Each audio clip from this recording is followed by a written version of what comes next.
Esto es el dato curioso. Vamos a descubrirlo. En este vasto universo, todo es posible. Probablemente, has escuchado miles de veces en las noticias las palabras déficit fiscal. Suenan complicadas, aburridas. Algo que solo le importa a los economistas con corbata y a los políticos en sus discursos. Pero déjame decirte algo. Entender qué es el déficit fiscal es tan crucial como saber leer tu propio recibo de sueldo o la factura de la luz. ¿Por qué?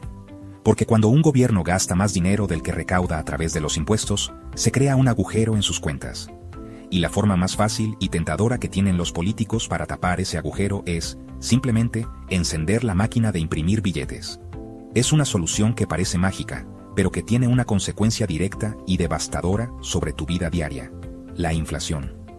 La comprensión de esta simple conexión es el primer paso para proteger tu economía personal y familiar. Este mecanismo, aunque parezca lejano, afecta directamente el precio del pan que compras en la mañana, la gasolina que pones en tu auto, y los ahorros que tanto te ha costado juntar para el futuro de tus hijos. Cuando el gobierno crea dinero de la nada, ese dinero nuevo compite con el que tú ya tienes en tu bolsillo y en tu cuenta bancaria. Como resultado, cada billete, cada moneda, empieza a valer un poquito menos cada día.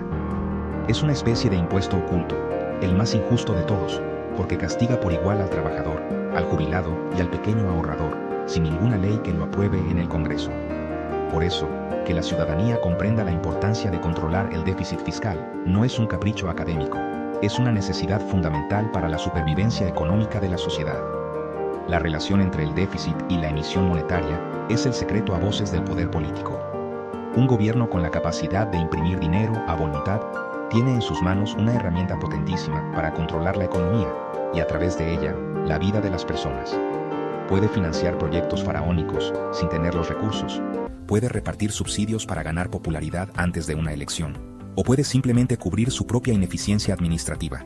Pero todo ese poder se ejerce a costa tuya, a costa del valor de tu trabajo y de tus ahorros. No es una teoría conspirativa, es una simple operación aritmética. Si los gastos superan a los ingresos, la diferencia tiene que salir de algún lado. Y cuando la opción es emitir, el resultado es siempre, e inevitablemente, la inflación. Por lo tanto, la próxima vez que escuches a un político prometer más y más gasto público, sin explicar claramente de dónde saldrá el dinero, enciende las alarmas. Pregúntate si esos fondos provendrán de impuestos más altos, de deuda que pagarán las futuras generaciones, o de la peligrosa maquinita de imprimir. La salud financiera de un país empieza por la responsabilidad de sus gobernantes, pero se sostiene sobre la vigilancia de sus ciudadanos. Exigir un presupuesto equilibrado, donde los gastos no superen a los ingresos, es la primera línea de defensa contra el impuesto inflacionario. Es reclamar que el gobierno se administre con la misma prudencia con la que tú administras tu propio hogar. Porque al final del día, el dinero del Estado no es otro que tu propio dinero.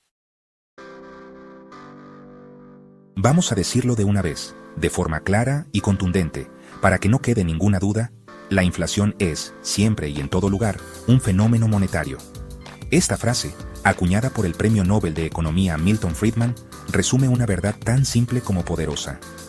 La inflación no es que los precios suben, eso es solo la consecuencia, el síntoma visible de la enfermedad. La inflación, en su esencia más pura, es la pérdida del poder adquisitivo de tu moneda. Es el envilecimiento del dinero.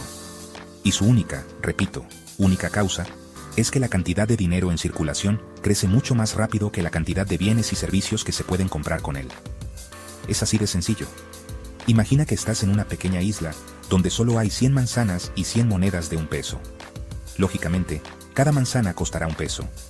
Ahora, supongamos que el gobernador de la isla, para financiar un nuevo palacio, decide crear 100 monedas más de la nada. De repente, en la isla hay 200 monedas, pero siguen existiendo las mismas 100 manzanas. ¿Qué crees que pasará con el precio de cada manzana? Exacto, ahora costará $2. Las manzanas no se volvieron más valiosas, ni el manzano se volvió más difícil de cultivar. Lo que ocurrió es que el dinero perdió la mitad de su valor, porque ahora hay el doble en circulación para comprar la misma cantidad de cosas. Eso, y no otra cosa, es la inflación. Este principio se basa en una de las leyes más fundamentales de la economía, la ley de la oferta y la demanda, aplicada al dinero. Como cualquier otro bien, el valor del dinero depende de su escasez. Cuando el dinero es escaso y la gente confía en él, mantiene su valor. Pero cuando un banco central, por orden del gobierno, inunda la economía con billetes recién impresos para financiar el déficit fiscal. Está destruyendo esa escasez. Está haciendo que el dinero sea más abundante y por lo tanto menos valioso. Cada nuevo billete que entra en circulación diluye el valor de todos los billetes que ya existían, incluyendo los que tú guardas en tu billetera o los que recibes como salario. No hay más ciencia que esa. Es crucial entender este punto, porque es la raíz de todo el problema. Los gobiernos no imprimen dinero para hacerte más rico, aunque a veces lo disfracen de estímulo económico. Lo hacen para poder gastar más de lo que recaudan. Es una forma de financiamiento sigilosa y profundamente regresiva. No requiere la aprobación de una ley de impuestos, que sería impopular, pero sus efectos son idénticos a los de un impuesto brutal sobre el poder de compra de la gente. La próxima vez que veas que los precios en el supermercado no paran de subir, no pienses que es una maldición inexplicable. Piensa en la maquinita de imprimir billetes. Ahí, y solo ahí, encontrarás al verdadero responsable del problema. En toda historia con un villano, es fundamental identificarlo correctamente. En la historia de la inflación, los políticos y algunos economistas han sido muy hábiles en crear chivos expiatorios, culpables falsos para desviar la atención de su propia responsabilidad en la emisión monetaria. El primer sospechoso habitual es el comerciante, el dueño del supermercado o de la tienda de la esquina. Se nos dice que son especuladores y avaros, que suben los precios para aumentar sus ganancias. Pero pensemos con lógica. Si un comerciante pudiera subir los precios a su antojo, y la gente siguiera comprando, ¿por qué esperaría a que el gobierno lo acuse? Lo haría todo el tiempo. La realidad es que en un mercado competitivo, si un vendedor sube sus precios injustificadamente, los clientes simplemente se irán a comprar a la tienda de al lado, que vende más barato. Otro culpable frecuente en el relato oficial son los monopolios o las grandes empresas. El argumento es que usan su posición dominante en el mercado para imponer precios abusivos. Si bien es cierto que un monopolio puede fijar un precio más alto que en un mercado de competencia, esto no es inflación. Es un problema de abuso de mercado, que debe ser regulado por leyes de competencia, pero no es la causa del aumento generalizado y sostenido de todos los precios de la economía. Un monopolio puede subir el precio de su producto, digamos, los teléfonos. Pero si no hay más dinero en el bolsillo de la gente, para poder comprar ese teléfono más caro, las personas tendrán que dejar de comprar otras cosas. Irán menos al cine, comprarán menos ropa o comerán menos afuera. El precio de un bien sube, pero el de otros baja. La inflación, en cambio, es cuando suben los precios de casi todo al mismo tiempo. El Fondo Monetario Internacional, o la deuda externa, son también villanos muy populares en el discurso político de muchos países. Se argumenta que las exigencias del Fondo Monetario Internacional, o el pago de los intereses de la deuda, obligan a subir los precios. Esto es una falacia que confunde la causa con la consecuencia. Un país llega al Fondo Monetario Internacional precisamente porque ha gastado de más, y nadie más en el mundo confía en prestarle dinero. La deuda, ya sea externa o interna, solo se convierte en inflación si el gobierno, para pagarla, decide prender la maquinita de imprimir billetes. Si el gobierno pagara su deuda ajustando sus gastos o con ingresos genuinos, no habría ningún efecto inflacionario. Por lo tanto, la deuda no es la causa. La decisión de pagarla con dinero recién creado sí lo es, lo que nos devuelve siempre al mismo punto, la emisión monetaria. Finalmente, se culpa a los aumentos de salarios o a los costos de producción. Si una empresa tiene que pagar más por la energía o por los salarios de sus empleados, es lógico que intente trasladar ese mayor costo al precio final del producto. Pero, de nuevo, esto es un ajuste de un precio relativo, no inflación. Si no hay más dinero en la economía, y el precio de, por ejemplo, los autos sube porque el acero es más caro, la gente comprará menos autos o dejará de gastar en otros bienes para poder pagarlo. El aumento de precios se ve limitado por la cantidad de dinero que la gente tiene disponible. Solo cuando el Banco Central inyecta más y más dinero en el sistema, es que todos los precios pueden subir juntos y de manera sostenida. No te dejes engañar. Los comerciantes, los monopolios y la deuda son cortinas de humo. El único incendiario es el que enciende la imprenta. Uno de los errores más comunes y costosos para el ciudadano de a pie es confundir la inflación con un simple aumento de precios. Parecen lo mismo, pero son fenómenos completamente distintos, como confundir la fiebre con la infección que la provoca. Un aumento de precios específico puede ocurrir por muchísimas razones. Por ejemplo, si una helada arruina la cosecha de limones, es natural que el precio de los limones y de la limonada suba. ¿Por qué? Porque ahora hay menos limones disponibles, la oferta disminuyó, pero la gente sigue queriendo comprarlos, la demanda se mantiene. Este es un ajuste de precios relativo, totalmente normal y hasta saludable en una economía de mercado, ya que le envía una señal a los agricultores para que, quizás, planten más limones el próximo año. Otro ejemplo claro es un aumento de precios por un cambio en la demanda. Imagina que se pone de moda un nuevo tipo de zapatillas deportivas. De repente, todo el mundo quiere tenerlas. La empresa que las fabrica, al ver que la demanda supera su capacidad de producción, probablemente subirá el precio. De nuevo, esto no es inflación, es simplemente la ley de la oferta y la demanda en acción. El precio de esas zapatillas sube, pero como el dinero en los bolsillos de la gente es el mismo, es probable que dejen de comprar otras cosas para poder adquirir las zapatillas de moda. Quizás compren una camiseta menos o vayan una vez menos al cine. El precio de un bien sube, pero la demanda de otros bienes puede bajar, equilibrando el nivel general de precios. Ahora, contrastemos esto con la inflación verdadera. La inflación no es cuando sube el precio de los limones o de las zapatillas. La inflación es cuando sube el precio de los limones, de las zapatillas, del pan, de la leche, del alquiler, de la gasolina, de la consulta del médico y del corte de pelo. Todo al mismo tiempo y de forma sostenida. Cuando ves que todos los precios de la economía suben mes tras mes, no es porque haya habido una mala cosecha de todo, ni porque todo se haya puesto de moda a la vez. Eso es lógicamente imposible.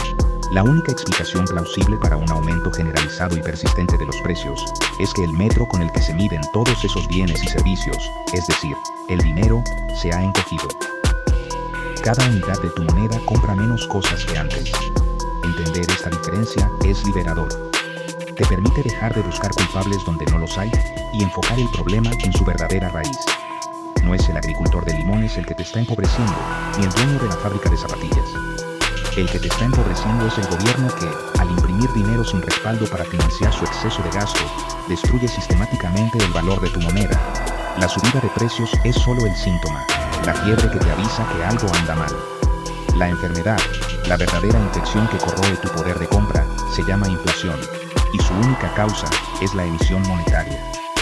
Distinguir entre estos dos conceptos es el primer paso para poder exigir las soluciones correctas.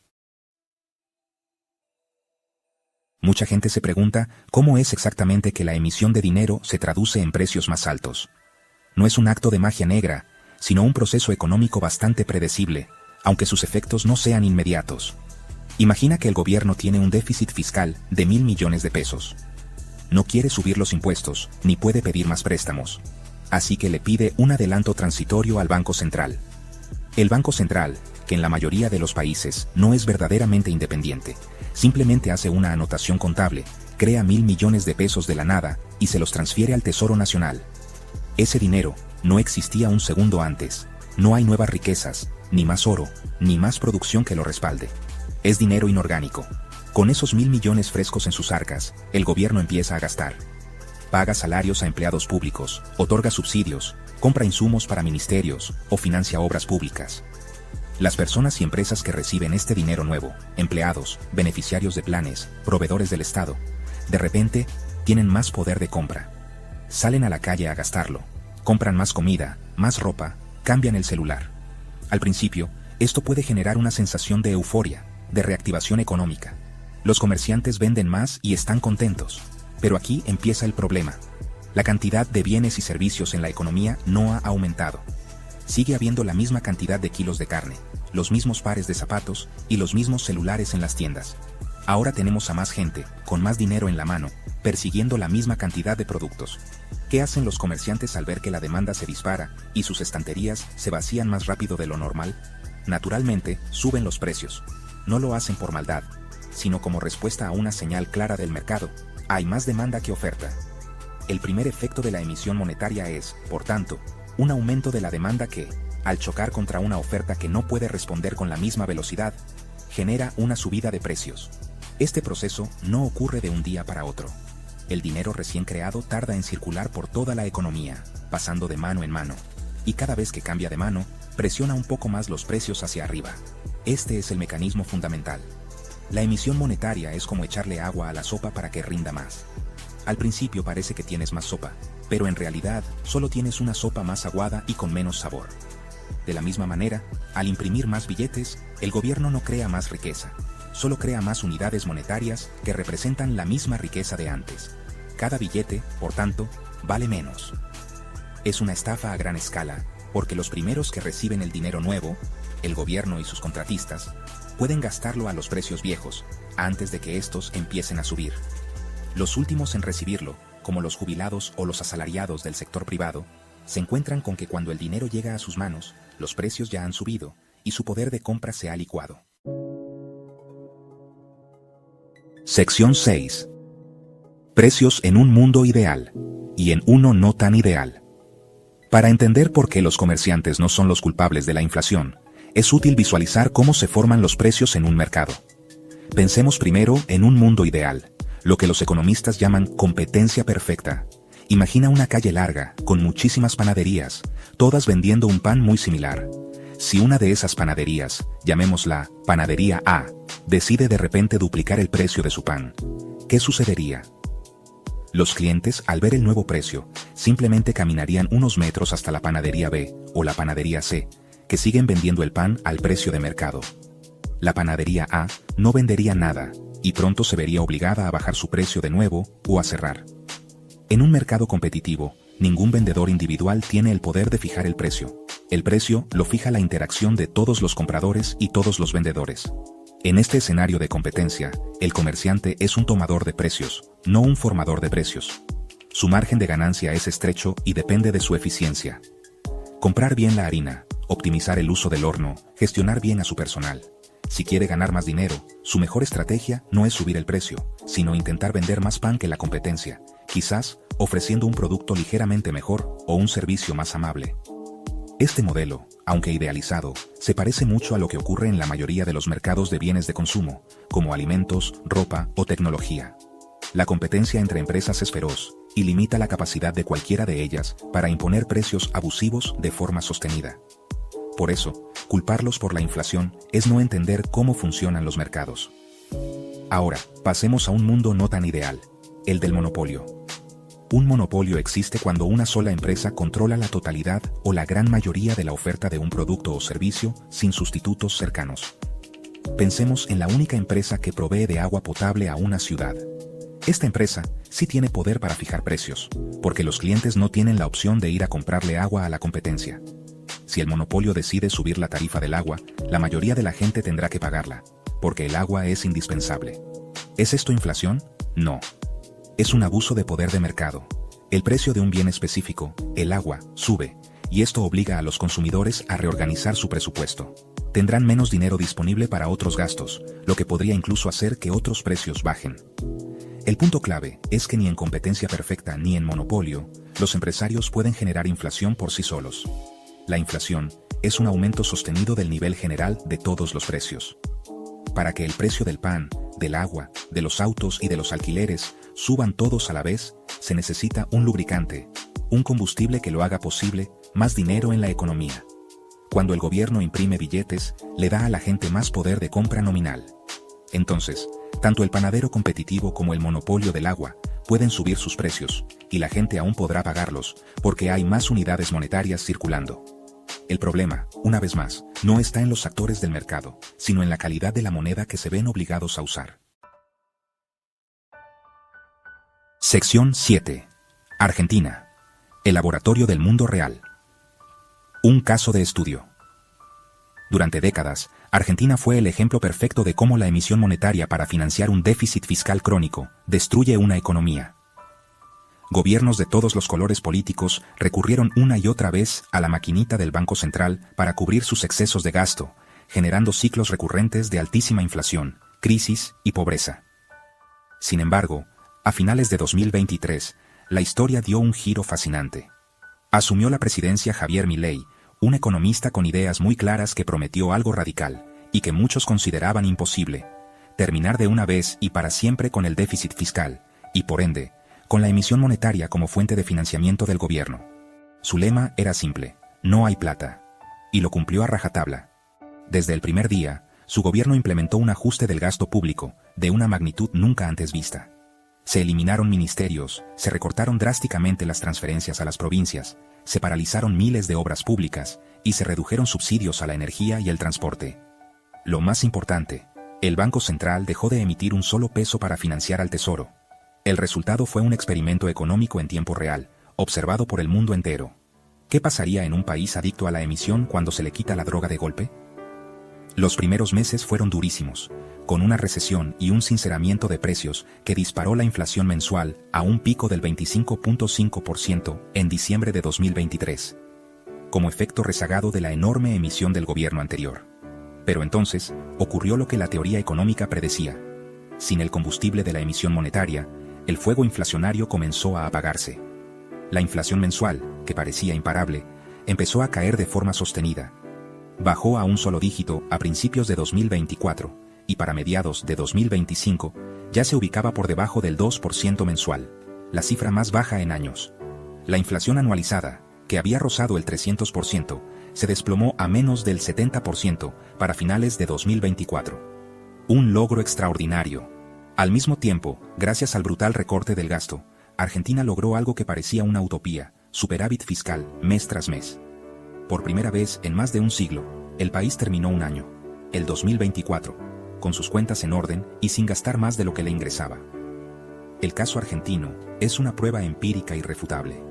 Demostró, ante los ojos del mundo, que la inflación no era causada por la avaricia de los empresarios, ni por la puja distributiva, ni por el FMI. La inflación era causada, simple y llanamente, por la emisión monetaria para financiar el déficit. En el momento en que se cortaron de raíz ambas cosas, déficit y emisión, la inflación se desplomó. Por supuesto, el costo social inicial fue alto, con un aumento de la pobreza y una caída de la actividad económica, pero al estabilizar la moneda y generar confianza, la economía comenzó a recuperarse hacia finales de 2024. Los salarios empezaron a ganarle a la inflación y la pobreza comenzó a ceder. Argentina se convirtió en el laboratorio que demostró que, aunque el remedio sea amargo, la enfermedad de la inflación tiene cura. Sección 8. La trampa electoral. Pan para hoy, hambre para mañana. Existe un patrón muy peligroso y repetido en muchas democracias con instituciones débiles, el ciclo político-económico. Los políticos, con el objetivo de ganar las próximas elecciones, a menudo caen en la tentación de usar la emisión monetaria para crear una sensación de prosperidad artificial. En los meses previos a una votación, el gobierno de turno abre el grifo del gasto público, lanza planes de ayuda social, otorga aumentos a empleados estatales y jubilados, y acelera la obra pública. Como no tiene los recursos genuinos para financiar esta fiesta, recurre a su socio, el Banco Central, para que imprima los billetes necesarios. De repente, hay más dinero en los bolsillos de la gente, el consumo aumenta y la economía parece florecer. El truco, y aquí está la clave de la trampa, es que los efectos negativos de esta emisión no son inmediatos. La inflación tiene un rezago. Los economistas estiman que, en promedio, el impacto total de una expansión monetaria sobre los precios tarda entre 18 y 24 meses en manifestarse plenamente. Esto es música para los oídos de un político cortoplacista. Puede generar la fiesta justo antes de las elecciones, ganar los comicios gracias a esa sensación de bienestar temporal, y dejarle la factura de la inflación al gobierno siguiente, que a veces son ellos mismos, pero ya con el poder asegurado por otros 4 años. Los ciudadanos votan con el bolsillo, pero sin darse cuenta de que el dinero que reciben es un espejismo que pronto se desvanecerá. Una vez que pasan las elecciones y la euforia inicial se disipa, la realidad golpea con fuerza. Todo ese dinero nuevo que se inyectó en la economía, sin un aumento correspondiente en la producción de bienes y servicios, comienza a presionar los precios al alza. El pan, la leche, el transporte, todo empieza a subir. El aumento de sueldo que el gobierno te dio antes de las elecciones queda rápidamente licuado por la inflación, y tu poder de compra termina siendo incluso menor que antes de la fiesta. Es el clásico pan para hoy, hambre para mañana. El político ganó su elección, pero el ciudadano común y corriente es el que paga los platos rotos con la pérdida del valor de sus ingresos y ahorros. Romper este ciclo perverso es uno de los mayores desafíos para las democracias emergentes. Requiere de una ciudadanía informada y consciente de esta trampa. Cuando veas que un gobierno se embarca en un festival de gastos sin financiamiento claro, justo antes de una elección, no deberías alegrarte, sino preocuparte. Deberías entender que esa generosidad no es gratis, sino que la pagarás con creces en los meses y años venideros a través del impuesto inflacionario. Exigir bancos centrales verdaderamente independientes, que no puedan ser obligados a imprimir dinero para financiar al poder político de turno, y leyes de responsabilidad fiscal que pongan límites estrictos al déficit. Son herramientas institucionales cruciales para proteger a la sociedad de la miopía electoral de sus gobernantes. Sección 9. La pelota. Está en tu cancha. Exige un gobierno responsable. Hemos recorrido un largo camino. Hemos visto que la inflación es, en esencia, la destrucción del valor de tu dinero. Hemos desenmascarado a los falsos culpables y hemos identificado al único responsable, un gobierno que gasta más de lo que recauda y financia esa diferencia imprimiendo billetes sin respaldo. Hemos entendido el mecanismo por el cual ese dinero nuevo se traduce en un aumento generalizado de precios. Y hemos visto con el ejemplo práctico de Argentina, que cuando se frena la emisión, la inflación, tarde o temprano, se detiene. La conclusión es clara, contundente e ineludible. La única forma de vivir en un país sin inflación es tener un gobierno que no tenga déficit fiscal y que por lo tanto no necesite recurrir a la emisión monetaria. Esta no es una cuestión de ideología, no es de izquierda ni de derecha. Es una cuestión de aritmética básica y de honestidad intelectual. Un gobierno que gasta de manera responsable, que se ajusta a sus ingresos como lo hace cualquier familia o empresa sensata, no necesita estafar a sus ciudadanos licuando el valor de su moneda. Un país con cuentas públicas ordenadas genera confianza, atrae inversiones, tiene una moneda estable y sienta las bases para un crecimiento económico genuino y sostenible, que es la única forma real de reducir la pobreza. La inflación, por el contrario, es el impuesto de los gobiernos irresponsables, el cáncer que se come los ahorros de los jubilados, el salario de los trabajadores y el futuro de los jóvenes. La responsabilidad final, entonces, recae sobre nosotros, los ciudadanos. Mientras sigamos creyendo en soluciones mágicas, mientras sigamos pidiendo al Estado más y más beneficios sin preguntarnos cómo se van a financiar, estaremos creando el incentivo perfecto para que los políticos sigan recurriendo a la maquinita de imprimir. Mientras sigamos votando por aquel que nos promete el paraíso a corto plazo, sin importar el infierno inflacionario que vendrá después, seremos cómplices de nuestro propio empobrecimiento. El cambio real y duradero solo vendrá cuando una masa crítica de la población comprenda esta dinámica y empiece a exigir algo diferente. Disciplina fiscal. Por eso, la próxima vez que participes en una conversación sobre economía, la próxima vez que escuches a un candidato, la próxima vez que vayas a votar, recuerda lo aprendido. No te dejes engañar por las cortinas de humo, enfócate en lo esencial. ¿Propone este político un plan creíble para equilibrar las cuentas públicas? ¿Se compromete a no financiar el gasto con emisión monetaria? La lucha contra la inflación no la ganan los economistas en sus oficinas. La gana una ciudadanía informada que le dice basta a los gobiernos populistas y manirrotos. La pelota está en tu cancha. Exige un gobierno que respete el valor de tu trabajo y de tu dinero. Es todo por hoy. Deja tu opinión en los comentarios. No olvides darle un me gusta, suscribirte y activar la campanita para recibir notificaciones sobre más videos interesantes. Esto ha sido El Dato Curioso. En este vasto universo, todo es posible.